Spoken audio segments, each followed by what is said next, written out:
중년의 위기, 남성 갱년기 알려드리겠습니다. 네, 경희대학교 의과대학 강동 경희대병원 비뇨의학과의 이형래 교수님께서 알려주시겠습니다. 갱년기 하시면 뭐 여성분들 당연히 우리 보통 여성 갱년기만 생각을 하시죠. 근데 남성에서도 갱년기가 있습니다. 옛날에 정말 대범하고 씩씩하고 남자답던 내가 또 우리 남편이 아니면 우리 아버지가 아니 최근 들어서 부쩍 피곤해하고 말이죠. 그렇지 않았던 사람이 자꾸 짜증내고 화를 내고 또 드라마 보다가 갑자기 막 눈물도 왈칵 쏟고 하시는 경우가 있거든요. 자, 이러면 남성 갱년기일 수 있습니다. 남성도 여성과 마찬가지로요. 중년 이후에 호르몬 수치가 떨어지면서 몸과 마음에 다양한 변화가 나타나는데요. 근데 이게 나이 탓이라고 생각하고 또 남자들 자존심 있죠. 네. 자존심 문제로 그냥 참고 넘어가는 경우가 많습니다. 그러다 보니까 증상은 점점 더 심해지고 삶의 질은 떨어지겠죠. 그렇기 때문에 치료 관리가 꼭 필요합니다. 그래서 오늘 중년 이후 인생 2막 행복한 삶을 살 수 있도록 제가 남성 갱년기에 대해서 자세히 알려드리도록 하겠습니다. 근데 교수님, 여성 갱년기는 폐경, 그러니까 완경 이후로 이렇게 증상들이 이렇게 나타나잖아요. 네. 근데 남자들은 그런 거 안 하는데 언제 나타나요? 맞습니다. 여성 갱년기는요, 이제 화면에 나오시는 것처럼 우리가 보통 50세가 되면 폐경이 되죠. 그러면 여성 호르몬이 갑자기 확 떨어집니다. 뚝 그러면 떨어지는구나. 여러분 아시다시피 그 무섭다는 중2병들, 우리 사춘기 소년들 중2병도 이겨먹는 게 여성 갱년기 증상입니다. 그만큼 증상이 뚜렷한데요. 남성 갱년기는 조금 다릅니다. 남성 갱년기는 사춘기를 지나서 20대 초가 좀 정점이 되고 그 후로 남성 호르몬이 천천히 떨어지기 시작하는데 이게 이제 사람에 따라서 좀 차이가 있습니다. 아까 제가 말씀드렸다시피 자기 몸 관리를 잘 하고 또 긍정적인 사고를 하는 분들은 1년에 한 0.4%, 또 그렇지 않은 분들은 2%씩 조금씩 떨어집니다. 그렇기 때문에 남성 갱년기는 증상이 천천히 진행됩니다. 그래서 증상이 아예 없거나 또 증상을 거의 못 느끼시는 분들이 많고요. 또 증상이 있어도 나이가 들어서 그렇겠거니 하고 넘기시는 분들이 많습니다. 뭐 저도 그렇지만 우리 남성들이 사실은 속마음 잘 안 드러냅니다. 그래서 갱년기 때문에 몸과 마음이 힘들어도 자존심 때문에 참고 창피해서 참고 이렇게 지내는 경우가 많죠. 근데 사실 여성 갱년기는 막 얼굴 여기 빨개진다, 그렇지. 뭐 감정 기복이 예, 너무 그렇죠. 심하다, 막 더웠다, 차가웠다, 그러니까 땀났다, 식었다. 남자들도 맞습니다. 그래요? 여성 갱년기 증상은 너무 잘 알려져 있는데요. 네. 남성 갱년기 증상은 이제 서서히 오기 때문에 잘 모르시는 분들이 많고요. 우리 오늘 TV를 보시는 시청자 여러분들, 내가 아니면 우리 남편이 아니면 우리 아버지가 그런지 한번 증상을 확인해 보시는 게 좋을 것 같습니다. 자, 첫 번째, 감정의 변화입니다.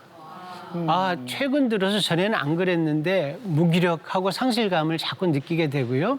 별일이 아닌데 자꾸 짜증납니다. 우리 아버지가 우리 남편이 전에 안 그랬는데 자꾸 짜증을 내요. 그리고 본인들은 잘 아실 거예요. 주변에 둘러봐도 다 괜찮은데 이렇게 막연하게 불안해요. 뭔가 마음이 편치가 않아요. 예민해지고 집중력이 자꾸 떨어지고요. 감정의 기복이 막 생깁니다. 막 화가 났다가 또 드라마 보면 젊었을 때 안 그랬는데 막 눈물이 왈칵 쏟아지고요. 자, 이런 변화는 남성 호르몬이 몸속에서 우리 뇌에 영향을 줘서 나타나기 때문에 우리 감정이 예민해지고 또 감정이 쉽게 흔들리게 됩니다. 아니 그러면 지금 보니까 약간 여성 갱년기 증상하고도 약간 비슷한 성향이 있네요. 그렇죠. 예. 일부. 아니, 예. 일부. 예, 일부. 예. 그러면 남편이나 아버지께서 갑자기 뭐 이렇게 이상한 행동을 한다거나 감정 변화가 예, 예. 있어서 뭐를 잘못 드셨나 예. 뭐 이럴 게 아니라 예. 남성 갱년기를 혹시 겪고 있지는 않나 우리가 좀 관심 있게 봐줘야 되겠네요. 맞습니다. 사실 이게 남성 갱년기가 말이죠. 나이가 자꾸 들어서 오잖아요. 우리가 나이가 들면 어떻게 되죠? 자, 젊었을 때 우리가 열심히 활동하고 막 자신감이 있었는데 제가 나이가 들면 아무래도 사회적인 역할이 조금씩 줄어들죠. 네. 자꾸 위축돼준단 말이죠. 그러면 나도 모르게 자꾸 서러운 감정이 사실은 여러분들은 모르시겠지만 본인들은 듭니다. 예전엔 내 가족 내가 다 책임지고 내가 다 했어 하는데 요즘은 점점 아들, 딸 때문에 뒤로 밀리는 느낌도 들고요. 잘 보세요. 말은 안 해도 속으로 좀 억울하고 외롭다는 생각이 듭니다. 시청하시는 남성분들 그런 감정 드시죠? 자, 이런 끄덕끄덕. 감정도 몸의 변화에서 오는 자연스러운 신호입니다. 네. 참지 마시고요. 가족하고 나누거나 전문가의 도움을 받는 게 좋고요. 우리가 또 하나 주의 깊게 봐야 될 증상은 이거 참 힘들죠. 기억력과 인지 능력에 저하입니다. 예전엔 이름도 잘 외우고 전화번호 다 외우고 다녔는데 요즘은 약속도 헷갈리고 또 집중력도 떨어지고 그러니까 이렇게 멍하게 있는 시간이 자꾸 늘어나게 됩니다. 자, 이런 증상이 나타나는 이유는요.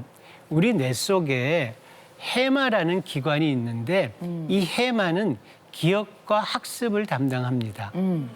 남성 호르몬의 영향을 받기 때문에 어떻게 되겠습니까? 남성 호르몬이 떨어지면 해마의 기능도 떨어져서요. 그러니까 기억력, 집중력, 사고력이 서서히 문제가 됩니다.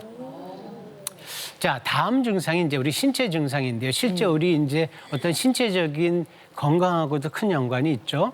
남성 호르몬이 줄면 뼈가 약해지고 골밀도가 떨어집니다. 그러면 골다공증. 여러분 골다공증이 뭐예요? 뼈 안에 구멍이 막 숭숭숭숭 생기는 네, 거죠. 네. 그러니까 잘 부러지겠죠. 이런 위험도가 커지고요.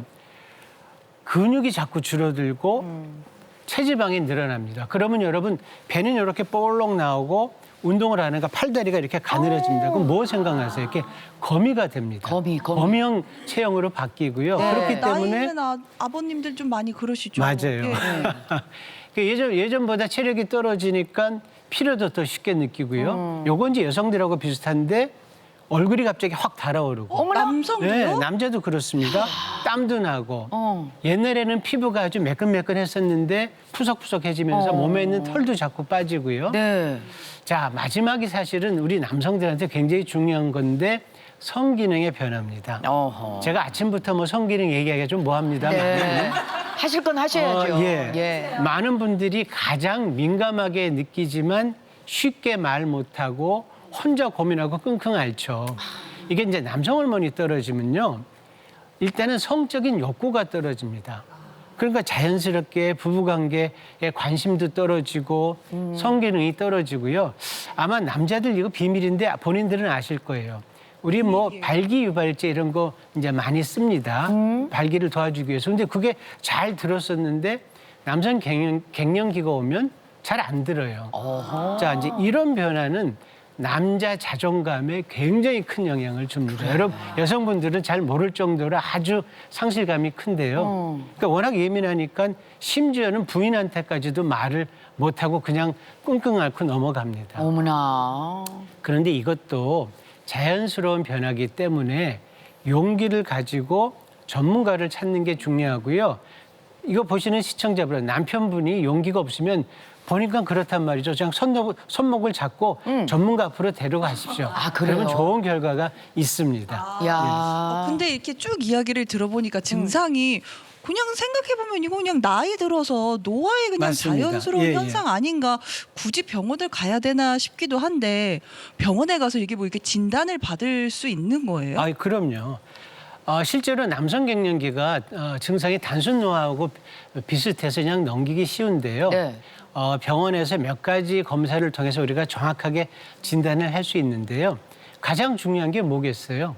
혈액 검사입니다. 그러니까 우리 몸에 남성 호르몬 중에 가장 뭐 여러 가지 호르몬이 있는데 대표적인 게 테스토스테론입니다. 네. 뭐 여러분 다 들어보셨죠? 네, 네. 이 테스토스테론 수치를 우리가 이제 측정하는 건데요.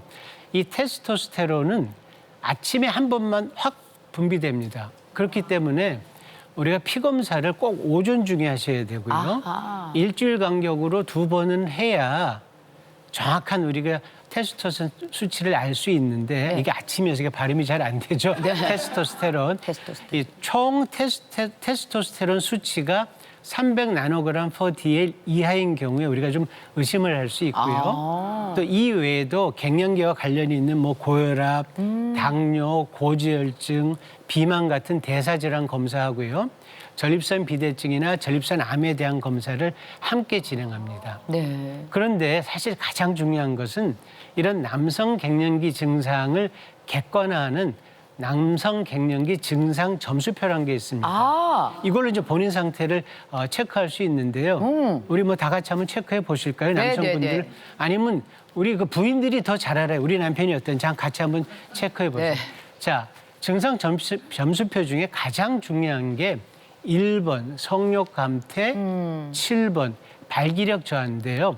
이 중에 하나라도 그렇다라고 하거나 나머지 8문항 중에 3문항 이상에서 그렇다라고 하면서 앞서서 말씀드린 남성 호르몬이 정상치보다 낮은 경우에 남성 갱년기로 우리가 진단할 수 있고요. 이 검사법이 별거 아닌 것처럼 보이지만 굉장히 정확합니다. 그래요? 키가 체크에- 줄었다도 있네요. 예, 있습니다. 오. 저도 키가 좀 줄었어요. 예전에 좀 더 컸었습니다. 예전에는 180이 넘으셨는데. 아, 예. 그러신 거예요? 그 정도까지는 아니에요. 네, 네. 네. 아, 저걸 또 해봐야 네. 되겠네요. 아니, 근데 남자분들은 저런 걸 진단을 해도 네. 아까도 말씀드렸듯이 선생님께서 노화랑 좀 비슷하니까 네. 뭐 남자들이 나이 들면 다 그렇지 뭐 다 뭐 내 주위에 다 그래 이러면서 그냥 이걸 갖다가 그냥 생각지도 않고 그냥 넘기시는 네, 분들이 네, 많은데 만약에 병원에 가거나 적절한 치료를 받지 않고 넘기면은 뭐 어떻게 되는 건지 그것도 궁금해요. 뭐 남성 갱년기 방치하면요. 먼저 이제 삶의 질이 만족감, 행복감이 자꾸 떨어지면서 우울감이 깊어지고요. 그래서 이제 우울증으로 이완될 수 있고요.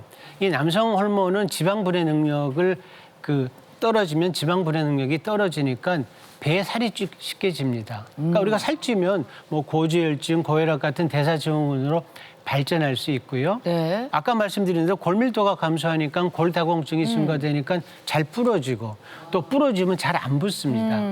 그리고 더 중요한 건 이 남성 갱년기가 호르몬의 균형을 깨기 때문에 수면에 큰 장애를 줍니다. 그러니까 이런 것들이 전반적으로 건강 상태를 무너뜨리고 활력도 잃고 자신감을 떨어뜨리게 됩니다. 그렇기 때문에 남성 갱년기는 자연스러운 현상이 아니고 적극적인 치료와 관리가 필요한 질병이라는 인식을 갖는 게 가장 중요합니다. 아유, 그래. 질병이라고 생각하면 네. 진짜 병원 가서 치료를 받아야 되는 거잖아요. 그렇죠. 여자들은 막 호르몬 치료를 한다 그러는데 예. 남자들도 호르몬 치료를 하나요? 예. 어떻게 그래요? 하셨습니까? 아, 예, 그래요? 맞습니다. 어머. 그 가장 좋은 치료 방법이 예. 외부에서 호르몬을 이제 주는 겁니다. 아. 뭐 치료 방법은 여러 가지가 있는데요. 뭐 먹는 약으로 할 수도 있고 우리가 요즘 젤 같이 해서 이렇게 바르면 피부로 흡수되는 방법이 있는데 주사하는 것이 가장 환자들이 좀 편해합니다. 뭐 한 달에 한 번 맞는 주사, 석 달에 한 번 맞는 주사가 있지만 석 달에 한 번 맞는 주사 정도가 편리하고 지속 효과가 있기 때문에 가장 많이 선호하고요. 그렇지만 이런 호르몬 치료하기 전에 반드시 아셔야 될 게 전립선 암이 있는 경우 호르몬 치료를 하면 병을 확 악화시키기 때문에 전립선 초음파 검사나 혈액 검사 등을 통해서 전립선 상태를 확인하는 게 중요하고요. 그 이외에도 뭐 간, 적혈구 검사, 콜레스테롤 검사, 우리 몸이 호르몬 치료를 안전하게 감당할 수 있는지를 꼭 확인하는 게 중요하고요. 네. 자, 이거 치료만 해서 되겠습니까? 우리가 좀 몸으로 움직여야겠죠. 네. 그래서 생활 습관을 개선하는 게 중요한데요. 첫 번째는 규칙적인 운동, 식이 조절, 수면 관리 해서 몸 전체에 이제 균형을 잡아주고요. 자, 복부 비만, 운동 부족인 분들은 어떻게 하겠어요? 뭐 말할 거 없죠. 살 빼야죠. 살 빼고 운동하셔야 됩니다. 또 우리가 이렇게 여러 가지 감정에 영향을 주기 때문에 우울증이나 상실감이 심한 분들은 정신건강의학과 상담을 받거나 치료를 받는 것도 좋은 방법입니다. 가장 중요한 것은요, 참지 말고 숨기지 말고 전문가의 도움을 받아서 미리 진단받고 치료하는 게 중요합니다. 아유, 네. 그렇군요. 지금 말씀하신 규칙적인 운동 그리고 균형 잡힌 식단 외에 우리가 생활 속에서 관리해야 할 것들이 또 있을까요? 첫 번째는요, 진짜 운동이 가장 중요한데요. 근력 운동하고 유산소 운동을 하는 게 중요하고, 네. 그다음 식이, 뭐 시기는 우리가 남성 호르몬을 잘 건강하게 할 수 있는 굴, 새우 뭐 이런 것들 해산물 등이 굉장히 좋고요. 굴, 새우, 게, 장어 많이 예, 드시게. 맞습니다. 네, 운동과 식단 외에 어떤 예. 방법이 있어요? 그리고 또 하나는 긍정적인 생각, 적극적으로 사회에 참여하고 내가 사회에 이바지할 수 있다. 이런 긍정적인 생각이 굉장히 중요합니다. 네. 네. 질문이 들어왔습니다. 네. 남성 호르몬 치료를 할 때 부작용이 있을 수 있다는 얘기를 들었거든요. 맞아. 어떤 부작용이 있고 어떤 점 조심해야 될까요? 사실 전립선 암이 있거나 전립선 비대증이 있으면 남성 호르몬 치료로 좀 악화될 수 있는데 실제 이런 치료를 병원에서 하기 때문에 찾아가는 전문가 선생님들이 알아서 다 검사를 하고 이 처방을 할 때는 편안하게 그냥 그 처방에 따라서 하시면 되고요. 뭐 이런 문제는 크게 걱정 안 하셔도 됩니다.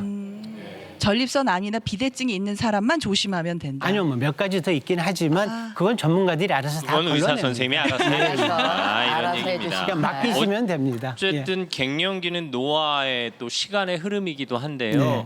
적절한 치료를 받지 않아도 어쨌든 지나가는 과정이겠죠. 예, 그렇습니다. 네. 그렇지만 그게 삶의 질을 굉장히 많이 그렇지. 떨어뜨릴 수 있죠. 노후에 내가 정말 더 삶의 질을 높게 사는 게 네. 중요하니까요. 어쨌든 선생님은 병원에 오라는 말씀이네요. 네. 아니, 살더라도 인간답고 건강하고 아름답게 그렇죠. 살아야 되겠죠. 네. 알겠습니다. 수업 잘 들었습니다, 예, 선생님. 감사합니다. 고맙습니다.